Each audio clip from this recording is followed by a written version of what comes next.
வணக்க மக்களே, நாம இந்த ஆரோக்கியமான பதிவில் கொத்தவரங்காயில் நிறைந்திருக்கக்கூடிய மருத்துவன்மைகளை பற்றி நம்ம விளக்கமாக பார்க்க போகிறோம். நிறைய மருத்துவன்மைகளை கொண்டிருக்கக்கூடியது தான் கொத்தவரங்காய். ஸோ வாரத்தில் ஒரு தடவையாவது தாராளமாக கொத்தவரங்காய் நம்மளுடைய உணவுகளை சேர்த்துக்கொள்ளலாம். நிறைய நன்மைகள் நமக்கு கிடைக்கும். நம்ம சாப்பிடக்கூடிய உணவுகளில் நார் சத்து இருக்க வேண்டியது மிகவும் அவசியம். ஏன் அப்படின்னா நார் சத்து நம்மளுடைய உடம்புல இருக்கக்கூடிய தேவையில்லாத கொலஸ்ட்ரால்களை குறைக்கிறதுக்கு உதவிகரமாக இருக்கும். அதே போல் செரிமானத்தையும் நமக்கு ஆரோக்கியமாக வைக்கும். ஸோ நாம் எடுத்துக்கொள்ளக்கூடிய கொத்தவரங்காயில் வளமான அளவில் நார் சத்து இருக்குது. அது மட்டும் இல்லாமல் அதிக அளவு புரதச்சத்துக்கள், கார்போஹைட்ரேட்டுகள், தாதுக்கள் மற்றும் கரையக்கூடிய நார் சத்துக்கள் கொண்டிருக்கிறதால நம்மளுடைய உடலில் எந்தெந்த வகைகளில் இந்த ஊட்டச்சத்துக்களை கொண்டு கொத்தவரங்காய் நமக்கு மேம்படுத்துகிறது, என்னென்ன மருத்துவன்மைகளை கொடுக்குது அப்படின்றத பற்றி விளக்கமாக பார்க்கலாம். அதை பற்றி பார்க்கறதுக்கு முன்னாடி இந்த வீடியோவுக்கு மட்டும் ஒரு லைக் கொடுத்துட்டு இந்த தகவலை உங்களுக்கு தெரிஞ்சவங்களுக்கும் ஷேர் பண்ணிடுங்க. ஏன்னா இது அவங்களுக்கும் பயனுள்ளதாக இருக்கக்கூடிய ஒரு ஆரோக்கியமான பதிவு தான். இது போன்ற அப்டேட்ஸ்களை நீங்கள் தொடர்ந்து பார்க்கறதுக்கு நம்மளுடைய ஹெல்த் நியூஸ் தமிழ் சேனலை மறக்காமல் சப்ஸ்கிரைப் பண்ணி வச்சுக்கோங்க. பக்கத்தில் இருக்கக்கூடிய பெல் பட்டனையும் கிளிக் பண்ணி ஆல் அப்படின்ற ஆப்ஷனையும் செட் பண்ணி வச்சுக்கிட்டீங்க அப்படின்னா நான் போடக்கூடிய எல்லா அப்டேட்ஸும் உங்களுக்கு நோட்டிஃபிகேஷன் அடிக்கடி வந்து சேரும். சரி வாங்க மக்களே, இப்போ நம்ம வீடியோக்குள்ள போயிடலாம். நம்மளுடைய உடல் எடையை எந்த விதமான பக்க விளைவுகளும் இல்லாமல் ஆரோக்கியமான முறையில் நம்ம குறைக்கிறதுக்கெல்லாம் நம்மளுடைய உணவுகளை கொத்தவரங்காயை சேர்த்துக்கலாம். கொத்தவரங்காய் உணவினுடைய அளவை குறிப்பிடும்போது கலோரிகளினுடைய அளவு குறைவாக இருந்தாலும் உடலுக்கு தேவையான விட்டமின்கள், தாதுக்கள், இந்த மாதிரி ஊட்டச்சத்துக்கள் எல்லாமே கொண்டிருக்கக்கூடிய உணவாக இருக்கு. ஸோ உடல் எடையை வெகு விரைவில் குறைக்க விரும்புகிறவங்கலாம் உணவுகளில் கொத்தவரங்காயை அதிகம் சேர்த்துக்கொள்ள வேண்டும். காரணம், கொத்தவரங்காயில் இருக்கக்கூடிய அந்த குறைந்த கலோரி, அதிக ஊட்டச்சத்து உங்களுடைய பசியை கண்ட்ரோல் பண்ணி தேவையில்லாத அதிக கலோரிகள் எடுத்துக்கொண்டு உங்களுடைய உணவு உங்களுடைய உடல் வெயிட் ஆகிக்கிட்டே போகிறது, இந்த ப்ராசஸை ஸ்டாப் பண்ணும். ஸோ இதை நீங்கள் என்ன பண்ணலாம் அப்படின்னா, தேவையில்லாத அந்த கலோரிகள், நுறுக்கு தீனிகள், கிரேவிகள் இதெல்லாம் சாப்பிட்டு உங்களுடைய உடல் எடை இன்னும் வெயிட் ஆக்கிக்கிட்டே போக மாட்டீங்க. அதை முதல்ல ஸ்டாப் பண்ணுவீங்க.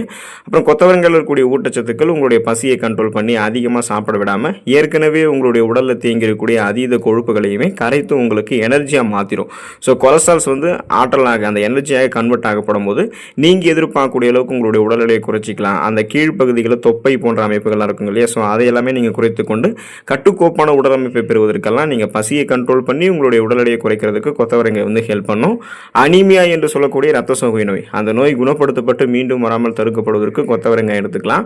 உடலினுடைய அனைத்து உறுப்புகளினுடைய சீரான செயல்பாடுகளுக்குமே, உடல் ஆரோக்கியமாக இருக்குவதற்குமே உடலில் ரத்த ஓட்டம் சரியான அளவில் இருக்க வேண்டியது அவசியம். ரத்தத்தில் ரத்த வெள்ளை அணுக்களுடைய குறைபாடுகளாக இருந்தாலும் சரி, ரத்த சிகப்பு அணுக்களுடைய குறைபாடுகளாக இருந்தாலும் சரி, பலவிதமான பிரச்சனைகள் ஏற்படுத்தும். இதில் குறிப்பாக ரத்த சிகப்பு அணுக்கள் குறையும் பொழுது அதில் இருக்கக்கூடிய ரத்த புரதமான ஹீமோகுளோபினுடைய எண்ணிக்கை குறையும். ஸோ ஹீமோகுளோபின் டெஃபிஷியன்சி ஆகும்போது நமக்கு மயக்கம் ஏற்படக்கூடிய உணர்வு, தலைவலி, தலை சுற்றல், வாந்தி, மயக்கம், இந்த மாதிரி ஒரு பிரச்சனைகளாக இருக்கும். இன்னும் குறிப்பாக உடல் அதீத சோர்வாக இருக்கும், உடல் பலவீனமாக தென்படும், எந்த ஒரு வேலையுமே முழுமையாக கவனமாக செய்ய முடியாது. இது எல்லாமே இரும்புச்சத்து குறைபாடால் தான் நமக்கு ஏற்படுது. அப்போ நம்ம இரும்புச்சத்தை எடுத்துக்கிட்ட முடியினாலே ரத்த சோகை பிரச்சனை சரி பண்ணிடலாம். ஸோ வளமான அளவில் இரும்புச்சத்துக்கள் நாம் எடுத்துக்கொள்ளக்கூடிய கொத்தவரங்காய்கள் நிறைந்திருக்கு. இப்போ கொத்தவரங்காய் சாப்பிட்டீங்கன்னா இரும்புச்சத்து கிடைக்கும், ரத்த சிகப்பணுக்கள் கரெக்டான லெவலில் இருக்கும், ரத்த சிகப்பணுக்கள் இருக்கக்கூடிய ஹீமோகுளோபினுடைய எண்ணிக்கையும் கரெக்டான லெவலில் இருக்கும். ஹீமோகுளோபின் நம்ம உடல் உறுப்புகளுக்கு ஆக்சிஜனை கடத்தி செல்லும். ஸோ அப்போ தான் நம்ம சுறுசுறுப்பாக ஆக முடியும். ஒருவேளை ஹீமோகுளோபின் குறைஞ்சாதான் நமக்கு ஆக்சிஜன் சப்ளை கரெக்டாக கிடைக்காம போகிறதால சோர்ந்து இருப்போம், நமக்கு ரத்த சோகை இருக்கும். ஸோ இப்போ நமக்கு ஹீமோகுளோபின் கரெக்டான லெவலில் இருக்கிறதால உடல் உறுப்புகளில் உள்ள ஒவ்வொரு பாங்களுக்கும் ஆக்சிஜன் கடத்தி செல்லப்படும் போது ரெஃப்ரெஷ்மெண்ட்டாக, புத்துணர்ச்சியாக, சுறுசுறுப்பாக இருப்போம். ரத்தம் தொடர்பான பிரச்சனைகள் எதுவும் இருக்காது, ரத்த சோகையும் நமக்கு இருக்காது. குறிப்பாக நாம் எடுத்துக்கொள்ளக்கூடிய இந்த கொத்தவரங்காய் நோய் எதிர்ப்பு சக்தி திறனை நமக்கு அதிகப்படுத்தி எந்த நோயுமே அட்டாக் ஆகாமல் நம்மளை பக்காவாக பார்த்துக்கும். அன்றாடம் நம்ம வெளியில் செல்லும் போது பல வகையான நோய் கிருமிகளினுடைய தாக்குதல்களை எதிர்கொள்கிறோம். ஸோ இப்படிப்பட்ட கிருமிகளால் நமக்கு நோய்கள் ஏற்படாமல் காக்கிறது நம்மளுடைய உடலினுடைய நோய் எதிர்ப்பு திறன் தான். இப்போ கொத்தவரங்காய உணவுகள் அதிகம் எடுத்துக்கொள்ளும் போது அதில் இருக்கக்கூடிய விட்டமின் சத்துக்கள் உடலில் இருக்கக்கூடிய நோய் எதிர்ப்பு சக்தியை அதிகப்படுத்தி பலவிதமான நோய்கள்லேருந்து நம்மை பாதுகாக்கும். ஸோ இப்போ நமக்கு நோய் எதிர்ப்பு சக்தி அதிகப்படுத்தப்படும் பொழுது நமக்கு இருக்கக்கூடிய சாதாரணமான நோய்களான காய்ச்சல், சளி, தலைவலி, இருமல், இந்த மாதிரி பொதுவான தொந்தரவுகள் எல்லாமே குணப்படுத்தப்படும். அந்த பொதுவான தொந்தரவுகளும் அடிக்கடி ஏற்படாது. அதுக்கப்புறம் நம்மளுடைய நோய் எதிர்ப்பு சக்தி திறன் அதிகப்படுத்தப்பட்டு நோய் எதிர்ப்பு மண்டலம், அந்த ஒட்டுமொத்த இம்யூன் சிஸ்டமே ஸ்ட்ராங் ஆகும் போது நமக்கு இருக்கக்கூடிய அந்த சாதாரணமான நோய்களை குணப்படுத்திக் கொள்வதை விடவும் சீசனா புதுசாக அட்டாக் ஆகக்கூடிய பாக்டீரியா, வைரஸ் போன்ற பருவகால தொற்று வியாதிகள் எதுவுமே நமக்கு அட்டாக் ஆகாது. உடல் நமக்கு பலம் பெறும், எந்த நோயுமே வராது. நமக்கு சருமம் நலம் பெறுவதற்கு கொத்தவரங்காய் எடுத்துக்கொள்ளலாம். நமது சருமம் எனப்படக்கூடிய வெளிப்புற தோல் நமது உடலை பாதுகாப்பதோடு நமக்கு அழகிய ஒரு தோற்றத்தையுமே தருது. கொத்தவரங்காய் சரும பிரச்சனைகளுக்கு மிகுந்த உதவி செய்யும், அந்த பிரச்சனைகளை கியூர் பண்ணிடும்.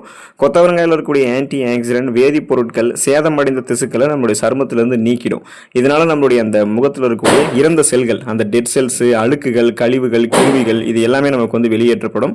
அதோட முகத்தில் தோன்றக்கூடிய கரும்புள்ளிகள், கண்களில் ஏற்படக்கூடிய கண் கருவளையங்கள், பருக்கள் போன்றவற்றையும் நம்ம வந்து ஏற்படாமல் தடுத்துக்கணும். நம்மளுடைய சருமத்தில் எந்த விதமான சருமம் சார்ந்த பிரச்சனைகளுமே நமக்கு இருக்காது. கண் கருவளையங்கள், கரும்புள்ளிகள், முகத்தில் வந்து வெண்புள்ளிகள் போன்ற தோற்றம் ஏற்படுவது, சருமங்களில் அங்கங்கே பிளவுகள் தென்படுவது, இந்த மாதிரி எந்த பிரச்சனையுமே நமக்கு இருக்காது. மின்னக்கூடிய பளபளப்பான மிருதுவான சருமம், சாஃப்ட் அண்ட் ஷைனிங் ஃபேஸ் வந்து நமக்கு கிடைக்கும். அதாவது இளமையான தோற்றத்தோட நம்ம இருப்போம். நம்மளுடைய ஏஜ் நம்ம வெளியே சொன்னால் கூட யாரும் நம்ப மாட்டாங்க. அந்த அளவுக்கு நம்ம எங்கா தெரிய ஆரம்பிப்போம்.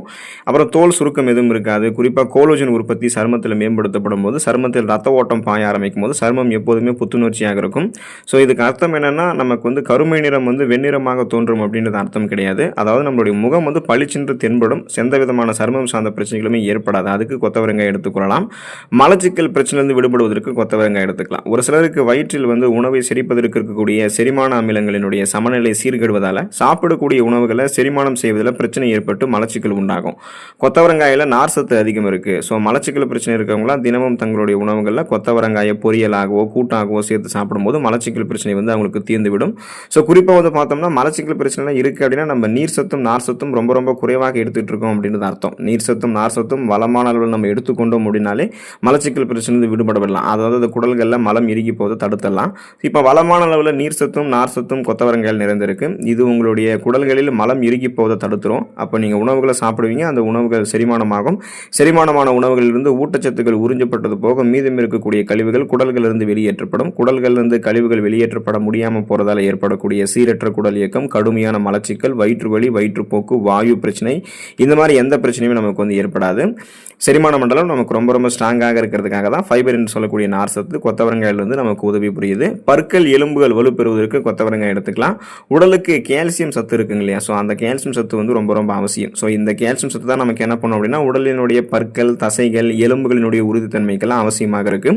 கொத்தவரங்காயில் கால்சியம் சத்து இருக்குது. இப்போ நீங்கள் வாரத்தில் ஒரு முறையோ அல்லது 2 முறையோ கொத்தவரங்காயை கொண்டு உங்களுடைய உணவுகளில் செய்யப்பட்டிருக்கூடிய அதாவது கொத்தவரங்காய் செய்யப்பட்டிருக்கூடிய உணவுகள் எடுத்துக்கிட்டிங்கன்னா பற்கள் மற்றும் எலும்புகளினுடைய உறுதித்தன்மை அதிகரிக்கும். தசைகளினுடைய செயல்பாடு வந்து உங்களுக்கு ஆரோக்கியமாக இருக்கும். ஆஸ்டியோபோரோசிஸ், எலும்பு மெலிவு நோய், மூட்டு வலி, எலும்புருக்கி, முடக்குவாதம், எலும்பு மஜ்ஜைகளில் ஏற்படக்கூடிய பிரச்சனை, மூட்டு அலர்ச்சி போன்ற எந்த பிரச்சனையும் இருக்காது. பற்களும் உங்களுக்கு வலுப்பெறும். இதய நோய்கள் இல்லாமல் ஆரோக்கியமாக இருக்கிறதுக்கெல்லாம் கொத்தவரங்காய் எடுத்துக்கலாம். இதய நோய்கள் மற்றும் பாதிப்புகள் கொண்டவர்கள் இயற்கை உணவுகளான பழங்கள் மற்றும் காய்கறிகள் அதிகம் எடுத்துக்கொள்ள வேண்டியது அவசியம். கொத்தவரங்காய் இதயத்திற்கு நன்மை அளிக்கும். கொத்தவரங்காயில் அடிக்கடி சாப்பிட்டு வரும்போது மாரடைப்பு ஏற்படுவதற்கான வாய்ப்புகளை நம்ம வெகுவாக குறைத்துக் கொள்ளலாம். ஸோ எப்படின்னு கேட்டிங்கன்னா இதில் இருக்கக்கூடிய நார் சத்துக்கள் ஏற்கனவே நம்மளுடைய உடல் உறுப்புகள், அதுக்கப்புறம் ரத்த நாளங்களில் படிந்திருக்கக்கூடிய கொழுப்புகளை நமக்கு அகற்றிடும். ரத்த நாளங்களில் கொழுப்பு படிவுகள் எதுவும் இல்லாதால ரத்த நாளங்கள் வழியாக இதயத்திற்கு ரத்த ஓட்டம் சீரான அளவில் போக ஆரம்பிக்கும். இதயத்திற்கு தேவையான ரத்த ஓட்டம் சீரான அளவில் கிடைக்கும் பொழுது இதய துடிப்பும் சீராக இருக்கும். இதனால் மாரடைப்பு ஏற்படுவதோ, பக்கவாதம் ஏற்படுவதோ, இதய தமனிகளில் வீக்கம் ஏற்பட்டு பிளேக் நோய் ஏற்படுவதோ இந்த மாதிரி எந்த பிரச்சனையுமே இருக்காது. இதய தசைகள் வலுவிழந்து போவது போன்ற பிரச்சனைகள் கூட இல்லாமல் இதயம் பன்மடங்கு பலம் பெறுவதற்கெல்லாம் கொத்தவரங்காய் ஹெல்ப் பண்ணும்.